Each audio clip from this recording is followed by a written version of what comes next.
My work life are the days that I get to come out and meet two new people and be the voice for more than 500 individuals with developmental disabilities and their families. So this is a good day for me because I'm here for them. They can't all be here, so I hope I do them a good service and all.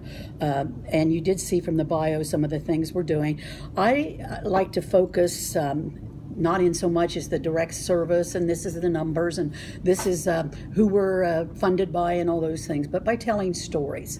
And I want to start with a short story about a husband and wife named Arthur and Catherine. And Arthur and Catherine were not different than any other married couple from across the generations, all the generations before them and all the generations that have come since them. And part of their life, part of the most meaningful parts of their lives is they became parents. And they became parents to two daughters.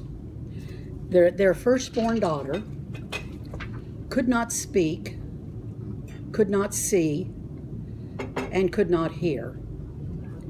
That's at some level a challenge that's facing parents, new parents today perhaps, all the parents that we serve, all the parents in Ohio, and the challenge that can either destroy a family or empower a family, and destroy a community or empower a community. In this case, for Arthur and Catherine, it empowered the family. Instead of breaking apart and being torn apart, they took action. They were the first advocates. They were the voices for their daughter. Their daughter grew up, graduated from Radcliffe College, became an author, a humanitarian, received the Presidential Medal of Freedom. Her name was Helen Keller.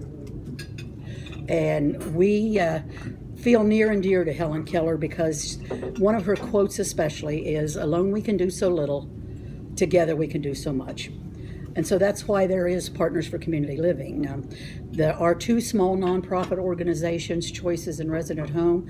We're doing fine on their own with providing homes in the community, but they have a passion for the people they serve, and that is to not just provide a home where people sit, even no matter how good it is, if it's a mansion on a big street, if all you can do is sit in that home and not be a part of your community and be a part from your community, then it's not really home and it's not really community. And so one of the things they did in 2002 was say, we need to do more for the people we serve and we need to do more for their families. And so that's how Partners came together to be the resource for two small groups coming together and doing things like a volunteer program, like fundraising, grant writing, and all those kind of good things. And it even turned into the statewide initiative that we talked about, the Lest We Forget, where we went across the state gathering historical records and stories from people who lived in state institutions and from their families and from early advocates so that people would not forget. It's a project very similar to the Holocaust Remembrance Project, and was a most difficult part of, I think, my long career is taking people back and going through those dark times, but yet celebrating with them. And I'm certainly here to answer any questions afterwards for anybody, but what I would like to do in talking about Helen Keller and her parents, Arthur and Catherine, this is the last part of the Lest We Forget project. It just came out this year. This is the book. The first two parts of the project was the film documentary that went behind, was all those dark things in Orient and all those places. The second was the second was an audio documentary where people actually sat and talked, and it's good for schools and educational groups to, you can have a chapter on medical conditions, you can have a chapter on abuse, and you don't have to listen to the whole thing. But this is the celebration. Here's where it started, and this is where we are today. And so there are so many stories, individual stories in here, but I just want to read one brief one to show you why Partners exist, why we do what we do, and why I keep doing this and why I speak the voice. So if you will indulge me, I would just like to read one short story, and perhaps that tells you who we are and why we are. Mary LaFosse was just around 5 feet tall, with every inch of her a true and genuine lady. She was a very young and dignified 79 when she died in Dayton in 2014. Born in Detroit, Michigan in 1935, she lived with family until 1988, when she moved to Dayton to be near her sister and her family. In 1989, she was welcomed into the extended family at Resident Home Association, where she would live until her death. She began living in the agency's Van Buren apartment program and then moved with her housemates to a new home in a beautiful suburban neighborhood. She loved that home and enjoyed decorating not only her own room, but the entire house for the holidays. She did so love all the bright lights and colorful decorations. She retired from her job at Courtyard by Marriott in 2001. Mary had this creative flair, as was seen in decorations throughout her home during so many family holidays, in her embroidery, and in her original art that was shown in the annual Art and Soul juried exhibits. One of her favorite things to do was attend the opera with her sister. She was also a seasoned traveler, visiting relatives in Italy, Michigan, and Arizona. She remained rooted in her faith all her life. She had been a member of Queen of Apostles Parish, St. Leonard Faith Community, and at the time of her death, Precious Blood Parish. She was a volunteer at the University of Dayton's Marian Library. During her life, Mary gave graciousness, gentility, softness, and kindness. All who knew her are grateful for that, including her family at Resident Home. They are grateful they were a part of one of the great moments of her life, just before her death in 2014, that they made one very special dream come true for her. Mary loved to watch movies and really liked the romantic scenes. If she could, she would just once like to go on a date like they did in so many of those movies.